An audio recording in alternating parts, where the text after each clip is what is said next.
تو یہاں سوال بڑے ضروری ہیں سول ملٹری کے کانٹیکس میں، ساتھ ہی سیاسی لوگ آ گئے۔ ایک تاثر یہ ملتا تھا کہ نواز شریف کو باہر جانے کی اجازت sort of N R O تھا کہ وہ جائیں گے، 3 سال آپ کی حکومت کے لیے درد سر نہیں بنیں گے۔ زبیر صاحب کی جو ملاقاتیں ہوئیں آرمی چیف کے اوپر، اس کے اوپر بھی خبر یہی باہر آئی کہ وہ گئے ہیں کہ ان کو دوبارہ سیاست میں حصہ لینے کی اجازت دی جائے، اور وہاں سے جواب یہ ملا ہے کہ نہیں، 3 سال تو ابھی آپ باہر رہیں، ابھی آپ موجودہ حکومت کے لیے کوئی درد سر نہیں بنیں گے، آپ کو پروٹیسٹ نہیں کرنے دیں گے۔ کیا کوئی ایسا ارینجمنٹ تھا جب نواز شریف کو باہر بھیجا گیا؟ کہیں کسی جگہ پہ کوئی ایسا ایشورنس دی گئی ہو؟ دیکھیں ندیم، میں آپ کو ایک بات بتاتا ہوں۔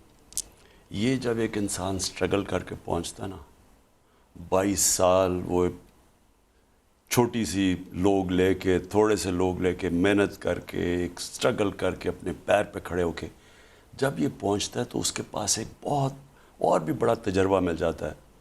لیکن ایک جو سب سے بڑا اس کے اندر جو ایک کوالٹی آ جاتی ہے، اس کو پریشر لینا آ جاتا ہے۔ مجھے کوئی کسی سے، یعنی آپ یقین کریں، جب یہ بڑھ کے مارتے جو ہم وہ سڑک پہ آ جائیں گے، میں تو، میرے سے بہتر اسٹریٹ موومنٹ کون جانتا ہے؟ مجھے تو جنرل جیلانی نے اٹھا کے چیف منسٹر بنا دیا، مجھے تو کسی کے پرچی کے اوپر میں تو نہیں کچھ بنا۔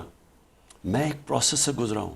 سب سے بڑی پاکستان میں اسٹریٹ موومنٹ میں نے کی ہوئی ہے، پبلک سب میں نے نکالی ہوئی ہے۔